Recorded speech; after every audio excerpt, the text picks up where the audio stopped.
Right now, you're sort of in a bit of a lucky position because you're not encumbered by the compliance and the rules and the red tape.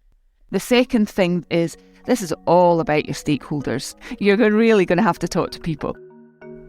Hi there, and welcome to Voices from the Institute for Human Rights in Business, also known as IHRB.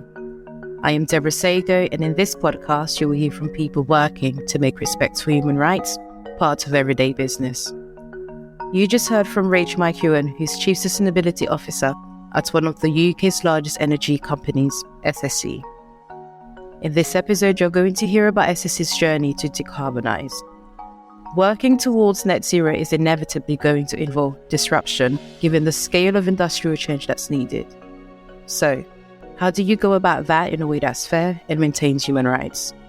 You will hear about SSE's approach to all of this in this episode. But first, let's hear from our colleague Hayley St. Dennis, who spoke with Rachel. Hayley, this process is known as a just transition. What exactly does just transition mean? So the starting point is squarely around emissions reductions, right? We know that we're in a climate crisis that is being driven by man-made emissions. And so those need to be cut deep, hard, and fast. Every industry is going to be affected. Technology, infrastructure, all needs to change. So when you talk about disruption, that's what we mean, and specifically how that's going to impact people. Managing that process well so that workers, communities, Indigenous peoples, consumers don't feel like they're left behind in the process is what we mean when we talk about a just transition. Indeed. So can you give me an example of what a just transition entails? It really covers two interconnected points on a spectrum. Firstly, there's the transition out of high carbon activities like coal-fired power plants, oil and gas eventually, and it also covers the transition in to these new green, clean technologies, whether that's wind or solar or green hydrogen. Those industrial activities also entail risks and opportunities for people, all those groups I just mentioned, that need to be managed proactively, strategically, and reviewed along the way, because this process is going to unfold over many, many years, and there will be a lot of learning required continuously throughout that. Back to SSE, Hayley, why are we hearing from them particularly? Well, firstly, it's interesting that they're headquartered in Scotland. Scotland being a very interesting case study to look at, both from the national leadership of the Scottish Government and the Scottish Just Transition Commission, but also SSE, the company itself, working against very fast timescales. Forget 2050, we're looking really at net zero by 2035 or so. So they're really learning along the way, pioneering in the process, and trying to share that back in real time. Okay, let's hear from Rachel McEwan, who can explain a bit about the context of SSE's attitude towards the just transition. The company in its various parts has actually been around a very long time, through a sort of accident of history almost, through the 1990s and the privatisation of the electricity industry in the UK. SSE has the hydroelectricity schemes of the north of Scotland, which has got an incredible heritage into its social and engineering heritage in its own right. But what we're doing now is that we're in the forefront of the transition. It's sometimes described it as an almighty transition, industrial, economic. This transition to net zero touches on absolutely everything that we do as human beings. And of course, the power sector is the first sector that needs to be up there and achieving zero. We need to achieve it in developed countries by about 2035. So the company has got to go through this almighty transition. We were a company that, yes, we had hydro power stations, which are obviously clean, but we also had coal power stations, we've got gas plant, basically almost every type of electricity generation that you can think of, with the exclusion of nuclear.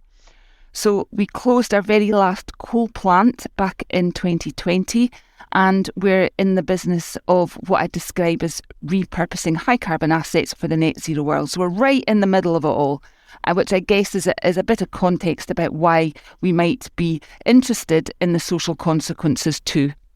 I want to come on to that question of why, from our perspective at IHRB, the just transition, this process of managing well, makes complete sense, not just from a moral case, but very much from the business case you just mentioned.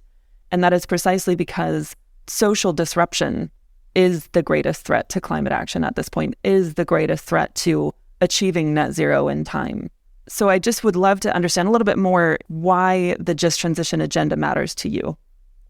So I would see that there was a little bit of luck in the stars. So, one of those things in the right place at the right time, and that ends up influencing you. So there was a couple of things that were going on. The first is, while I've been doing this job, this social impacts and corporate social sustainability and responsibility has been a big theme for us right back. So on everything from fair tax and taking at one point the toughest anti-tax avoidance position of any company in Europe, arguably, but we presented to the European Parliament a good number of years ago on why country-by-country reporting was so important to have respect for the people and the places that you're creating your economic activity. So we've had this focus on social impacts for quite some time. And the reason for that is because we provide people with a product or a service that they need, not just one that they want. Human factors needed to be thought about properly. Everything from, as a company 10 years ago, one of the first things I did in this job was we were one of the first big organisations to be a real living wage accredited employer. Basic things, to be honest, in hindsight, they're pretty basic, but they were important. So social impacts were always important. Sustainability was always more about social as well as environmental sustainability. So a couple of things happened. It must have been 2018, early 2019. The Scottish Government had made a commitment to create a Just Transition Commission. And I was invited to join that, mainly because I had been involved in all sorts of poverty campaigns and things with my company hat on. And I could see that this was going to be something that would be interesting to the company. But the commission gave the company, me and the company, this, really quite a privileged insight, because we were taking evidence from all sectors of the economy, from people that had been impacted by previous transitions, but also people that were trying to predict what was going to happen as we transition to net zero. So it gave us a bird's eye view to really think about it. And the nature of my colleagues and the nature of the organisation is that we really thought about it. So then we just started to map it, started to think about it, started to engage, started to talk about it. So back in July 2020, we made a commitment to our shareholders that we would produce a strategy, which we did by the November. And that period between the July and the November, we spoke to an awful lot of stakeholders and we came up with our framework. So let's take a moment here to reflect on SSE's approach. You're bringing investors directly to your board to ask for this, in a context where there's very little guidance as to what is best practice. Because when it comes to just transitions, there's no universal definition or international standard yet. What you do have are a high-level reference in the 2015 Paris Agreement, the 2015 ILO Just Transition Guidelines, and increasing references in the outcome statements of the Global Climate Summits, COP. So these are tools that provide high-level reference points, particularly for national policymakers who are trying to implement just transitions in practice. So they're not really written for the Rachels and the SSEs, the company practitioners that in many ways are serving as the kind of delivery mechanisms of these national plans, of national decarbonization strategies at the very ground level. Given all that background, I wanted to know, how did SSE go about carving out its own principles? So, right at the very beginning, really what I was reflecting on was the evidence that I'd got from communities on the Just Transition Commission. That was what was most front of mind. So we weren't drawing on anything. We were drawing from almost a horse's mouth, almost. But then, because of being on the commission, we were also trying to frame how we would give advice to government on how it could consider the just transition. So that framing was going through our minds as well. There was a moment, there's two things that we understood. The first was that we needed a really broad definition, particularly for a company like us. Most people think of the just transition as being about the jobs and about jobs being lost and whether or not people getting jobs in the new green industries. And it's true, that's a huge part of it. But actually, for an energy company like us that's changing to smart grids, we need to think about consumers, and then also thinking about the balance of environmental goods and environmental bads, or climate goods and climate bads. So there's some wonderful things associated with climate action, and there's some things that aren't so great, like lost livelihoods. So all of this was going on. Then what we did was we did come up with a bit of a draft. Then we shared that with our investors. Then they said, you should be looking at the frameworks.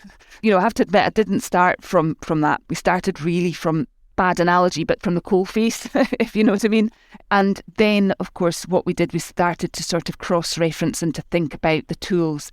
And I think until that moment, we didn't properly think through the basics of the human rights protections, because I was thinking about future injustices. You have to have a foundation of dealing with the injustices now.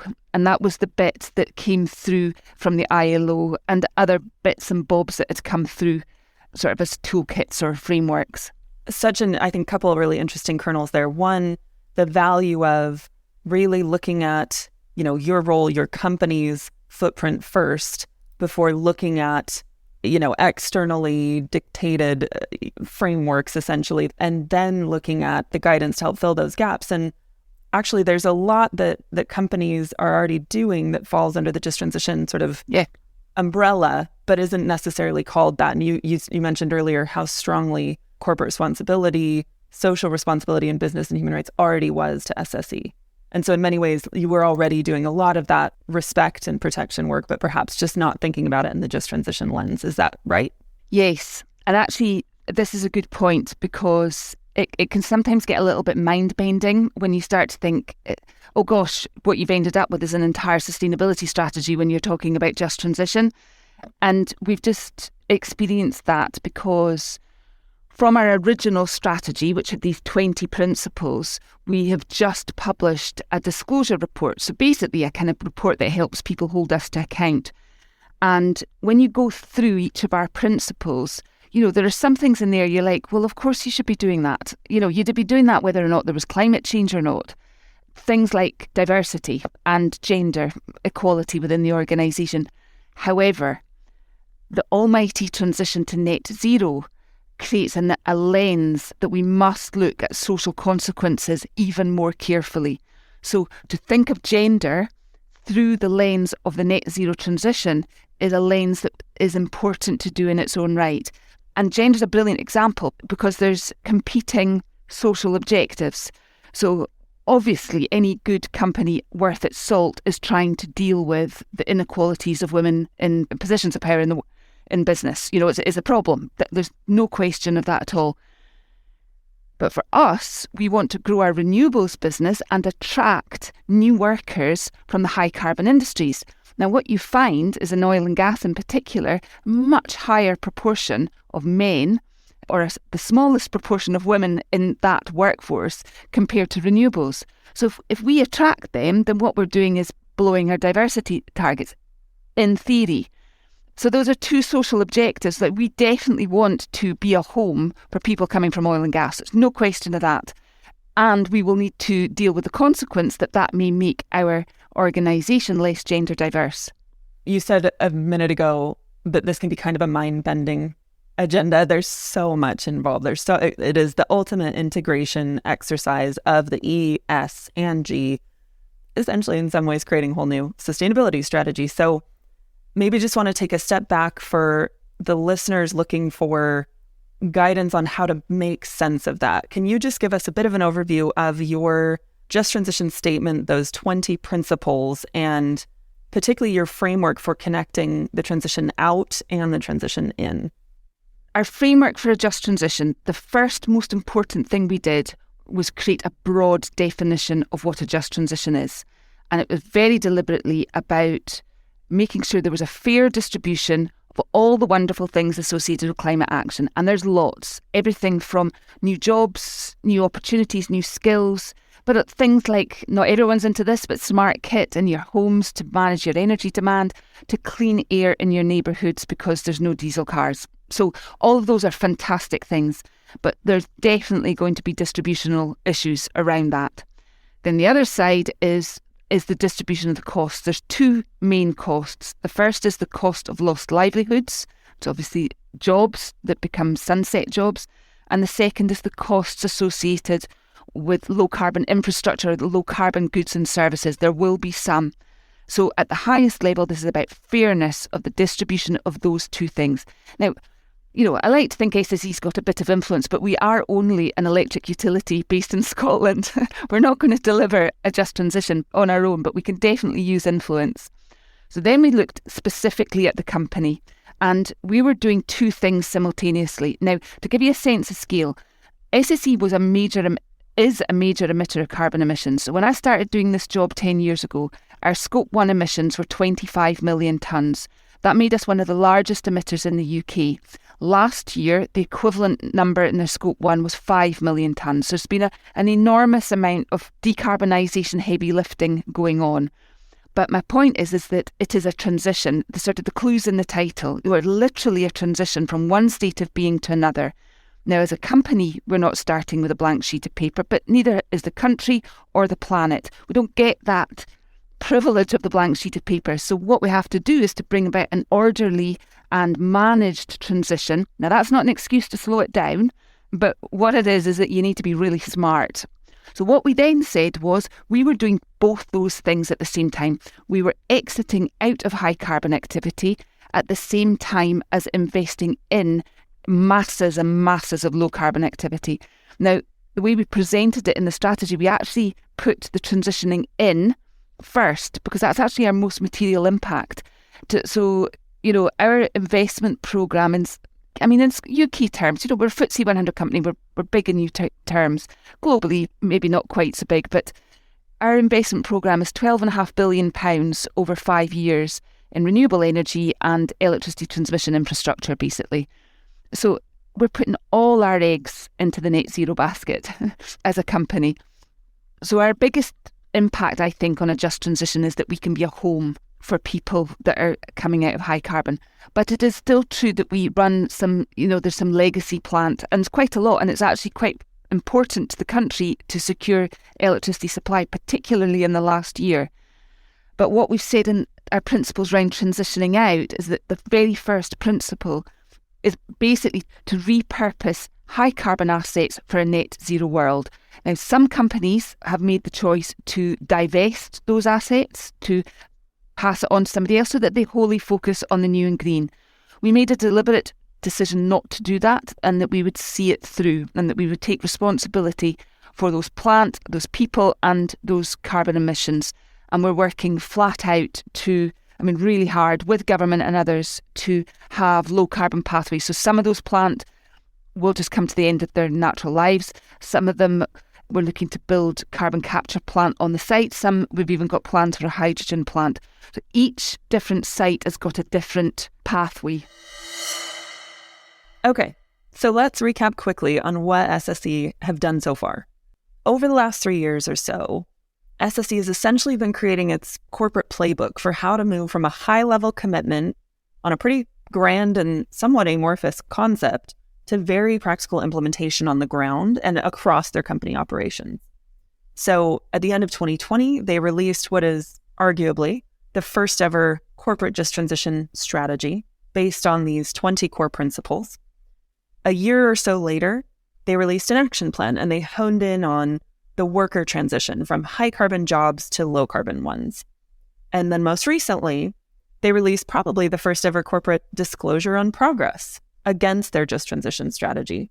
They did that at a high profile public discussion in London, and you can watch a video montage that shares some of those firsthand accounts of how things are going. And that was really to feed the appetite of investors, especially, who are hungry to understand how the work is going, but also the challenges and progress along the way, and to fire up other companies and the UK government to get moving on this as well. But let's get back to Rachel, who talks specifically about the difficulty of measurement in this field. So we did this update. So lots of investors and stakeholders are saying to us, okay, but we need some metrics. And this isn't just about SSE. What we're thinking is, what can we do that helps, that is a practical example that people can use? I have to say it was quite difficult. So behind the scenes, putting it together and trying to get what is the killer fact or the killer statistic that demonstrates SSE has made a contribution to a more just transition. And it doesn't really exist. There are some numbers. There are a few interesting things. For example, in the last 2 years, since we published our strategy, we have recruited 700 former high carbon workers. So that's good. I would hope that we would increase that quite significantly in the years to come. We're growing massively. So that's interesting and useful. If you know what I mean, that is actually contributing to a just transition in Scotland. One thing I should say about Scotland is the northeast coast of Scotland, the North Sea oil and gas fields. The sort of headquarters of North Sea oil and gas was Aberdeen. That's very much in our patch. And we're building enormous offshore wind farms on exactly the same sites. We've actually got one that's called Beatrice Wind Farm that has actually takes the name of the old oil field. So it is a proper juxtaposition of shifting from oil and gas to offshore wind. So what we've learnt is that getting the numbers is quite hard. We also learnt, because once we started doing some work on this, we started surveying those people to understand, okay, why did you come? What was it that attracted you to the renewables industry? What could we do to make it easier for you to make that transition? What would be your advice to other people in that industry? So we did all of that. And the thing that was most interesting from that is that, you know, all big companies do these sort of great place to work surveys where you survey everybody and you get a sense of how happy they are in the organisation. And in the engagement score, the people that came from high carbon are significantly more engaged in the company strategy, the net zero focus. So that's interesting. So that makes me think people are voting with their feet. I have to say there's an elephant in the room in all of this, which is that oil and gas is a very highly paid sector and renewables is not as highly paid, well above average earnings, but in comparison to oil and gas, which is almost, don't know if this is the right word, but you get my gist, it's almost distortive, it's so big. But people are coming to renewables that they're seeing that there's more to life than just the money. They want a quality of the life. They want to be at home. They want to be with their families. So the advice they're giving to others is you've got to look at it in the round. You need to look at job security, the whole package, and your work-life balance. So we learn all of that. We've published all of that. But when I say there's things that are hard, you know, I'm not totally convinced. Apart from the 700 number, how useful is that? All of the rest of that to our investors? I'm not sure. We've still got to work that out. I think we've put it out there, and what we've basically said to everybody is give us feedback in the weeks and months to come. How could we do this better? And of course, that then we share with everybody else, and we all learn from the experience.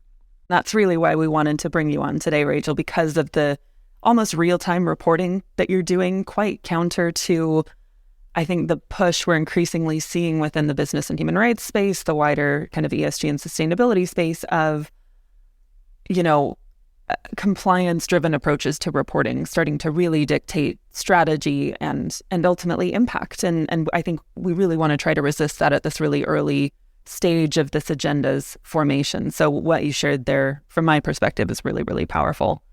In hindsight, would you have done anything differently? So I'm a big fan of learning as you go along and adapting, iterating. It's a nice way to work, and particularly when you're working with other people. But there are things I still think we need to do. I have two worries, okay?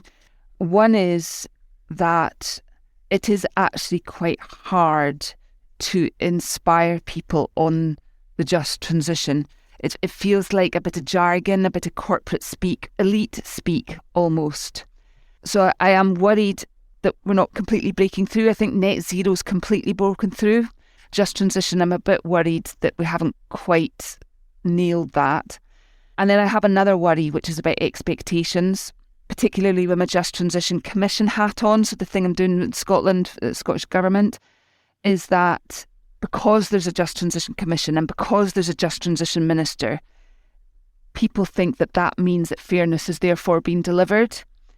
And actually pinning down what we're wanting to measure and pin down at a country level is actually really important. And I'm coming to the conclusion that it's about places, and place-based activity is probably what's going to matter most of all. Aberdeen's a good example, or anywhere, Louisiana or whatever, do you know what I mean, where there is a high concentration. And you can see this in international development circles when the JETPs in South Africa, and these are profoundly difficult challenges being faced.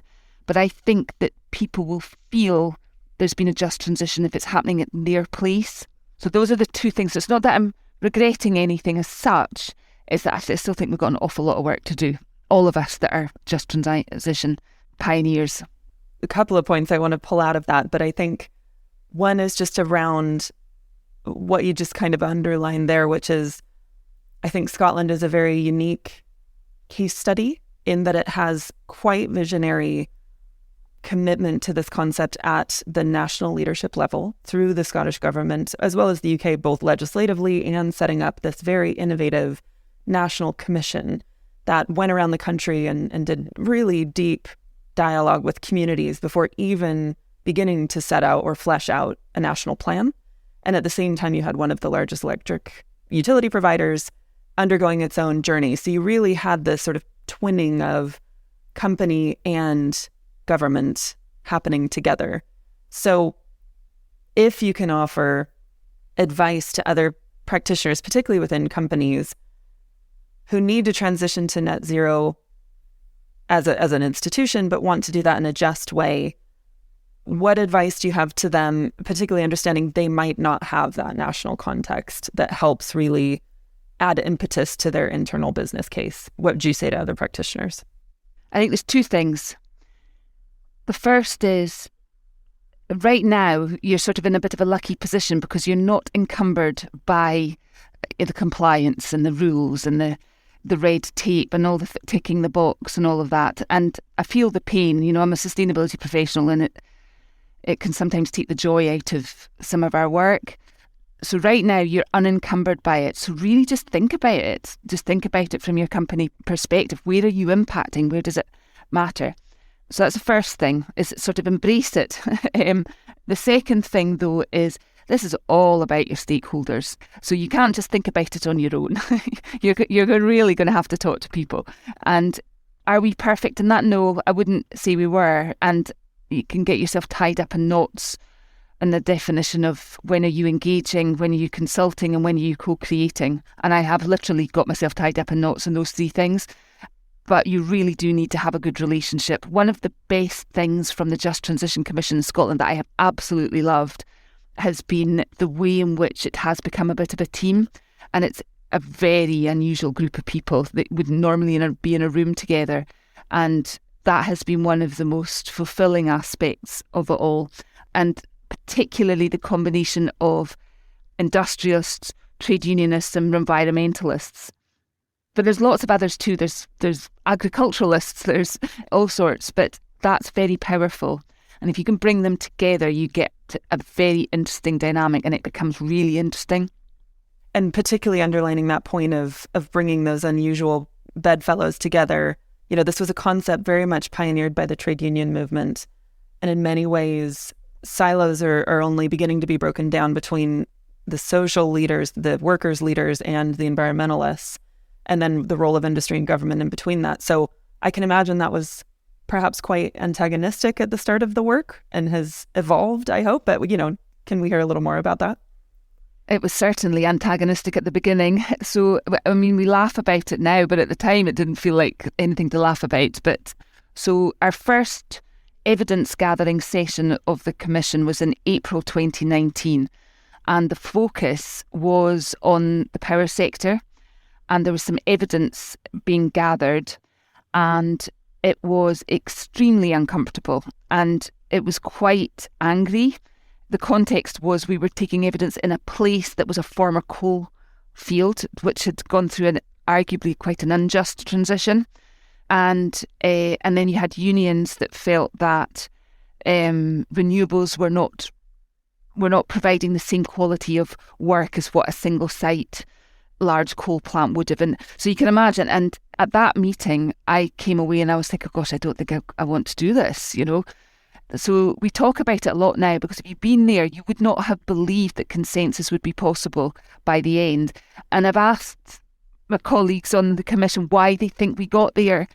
They think there's two answers. The first is, and the trade unionist says this, is that he says that we stopped thinking of each other by the organisation or the sector that we came from, and we started to see each other as individuals, and that actually we were vested in this and we all did want to change things. That's why we were there.